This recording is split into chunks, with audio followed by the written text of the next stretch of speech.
Hello friends, എല്ലാവർക്കും സ്വാഗതം പുതിയ വീഡിയോയിലേക്ക്. ഇന്ന് ഞാൻ വന്നിട്ടുള്ളത് വളരെ സ്പെഷ്യൽ ആയിട്ടുള്ളൊരു എഗ്ഗ് റെസിപ്പി ആയിട്ടാണ്. നല്ല സ്പൈസിയും ടേസ്റ്റും ആയിട്ടുള്ള എഗ്ഗ് പെപ്പർ റോസ്റ്റ് ആണ് കേട്ടോ ഇന്നിവിടെ ഉണ്ടാക്കാൻ പോകുന്നത്. എന്നും പറയുന്ന പോലെ വീഡിയോ കണ്ടിട്ട് ഇഷ്ടപ്പെടുവാണെങ്കിൽ ലൈക്ക് ചെയ്യുക, ഷെയർ ചെയ്യുക, കമൻറ്റ് ചെയ്യുക, ചാനൽ സബ്സ്ക്രൈബ് ചെയ്യാനും മറക്കരുതേ. പിന്നെ ഫേസ്ബുക്കിലൂടെയാണ് വീഡിയോ കാണുന്നതെങ്കിൽ പേജ് ഫോളോ കൂടി ചെയ്യണേ. ഒപ്പം നമുക്ക് നേരെ വീഡിയോയിലോട്ട് പോവാം.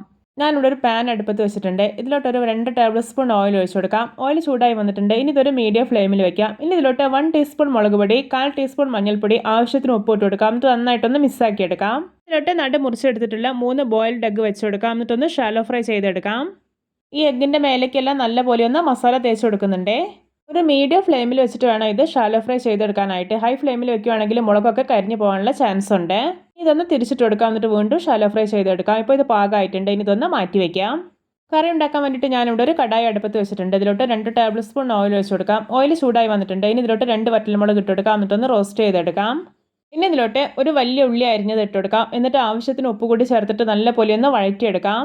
വളരെയേറെ വെറൈറ്റി ടേസ്റ്റി ആയിട്ടുള്ളൊരു എഗ്ഗ് പെപ്പർ റോസ്റ്റ് ആണിത്. എല്ലാവരും ഇതുപോലെ ഒന്ന് ഉണ്ടാക്കി നോക്കണേ. ഇപ്പോൾ ഇതാ ഉള്ളിയൊക്കെ അത്യാവശ്യം വഴന്ന് കിട്ടിയിട്ടുണ്ട്. ഇനി ഇതിലോട്ട് 2 ടേബിൾ സ്പൂൺ ഇഞ്ചി വെളുത്തുള്ളി ചതച്ചത്, 5 പച്ചമുളക് അരിഞ്ഞത്, കുറച്ച് കറിവേപ്പില ഇട്ട് കൊടുക്കാം. എന്നിട്ട് വീണ്ടും വഴറ്റിയെടുക്കാം. പിന്നെ പച്ചമുളകിൻ്റെ അളവൊക്കെ നിങ്ങളുടെ എരിവിനനുസരിച്ച് കൂട്ടുകയോ കുറയ്ക്കുകയോ ചെയ്യാവുന്നതാണ്. ഇനി ഇതിലോട്ട് മീഡിയം സൈസിലുള്ള ഒരു തക്കാളി അരച്ചെടുത്തിട്ടുള്ളതാണ്. അത് കൂടി ചേർത്ത് കൊടുക്കാം. തക്കാളി ഇങ്ങനെ അരച്ച് ചേർക്കുകയാണെങ്കിൽ കറിക്ക് നല്ലൊരു കൊഴുപ്പും ടേസ്റ്റും ഉണ്ടാവും. എന്നിട്ടൊന്ന് ഇളക്കി യോജിപ്പിച്ചെടുക്കാം. ഇനി ഇതിലോട്ട് ഒരു 3/4 ടീസ്പൂൺ ചിക്കൻ മസാലയും ഒരു 1/4 ടീസ്പൂൺ മഞ്ഞൾപ്പൊടി കൂടെ ഇട്ട് കൊടുക്കാം. ഇനി ഇതിലോട്ടൊരു 1 ടേബിൾ സ്പൂൺ കുരുമുളക് പൊടി കൂടെ ചേർക്കുന്നുണ്ട്. എന്നിട്ടൊന്ന് ഇളക്കി യോജിപ്പിച്ചെടുക്കാം. ഇനി ഇതിലോട്ട് കുറച്ച് വെള്ളം ഒഴിച്ച് കൊടുക്കാം. എന്നിട്ടൊന്ന് മിക്സാക്കി എടുത്തതിന് ശേഷം ഇതൊന്ന് അടച്ചു വയ്ക്കാം. കറിയൊക്കെ തിളച്ചിട്ടൊന്ന് കുക്കായിട്ട് വരട്ടെ. ഏതൊരു ബ്രേക്ക്ഫാസ്റ്റ് ഐറ്റംസിൻ്റെ കൂടെയും കഴിക്കാൻ പറ്റുന്ന രുചികരമായിട്ടുള്ളൊരു എഗ്ഗ് പെപ്പർ റോസ്റ്റ് ആണിത്. കറി തുറന്നു നോക്കുകയാണെങ്കിൽ നോക്കിയാൽ വെള്ളമൊക്കെ വറ്റിയിട്ട് നല്ല തിക്കായിട്ട് വന്നിട്ടുണ്ട്. ഈ ഒരു റോസ്റ്റ് ഉണ്ടല്ലോ ഇതുപോലെ നല്ല തിക്നെസ്സോടെ വേണം ഉണ്ടാക്കി കഴിക്കാനായിട്ട്. അങ്ങനെ കഴിക്കുമ്പോഴാണ് നല്ല ടേസ്റ്റ് ഉള്ളത്. ഇനി ഇതിലോട്ടൊരു 1/2 ടീസ്പൂൺ ഗരം മസാല ഇട്ട് കൊടുക്കാം. എന്നിട്ടൊന്ന് മിക്സാക്കി എടുക്കാം.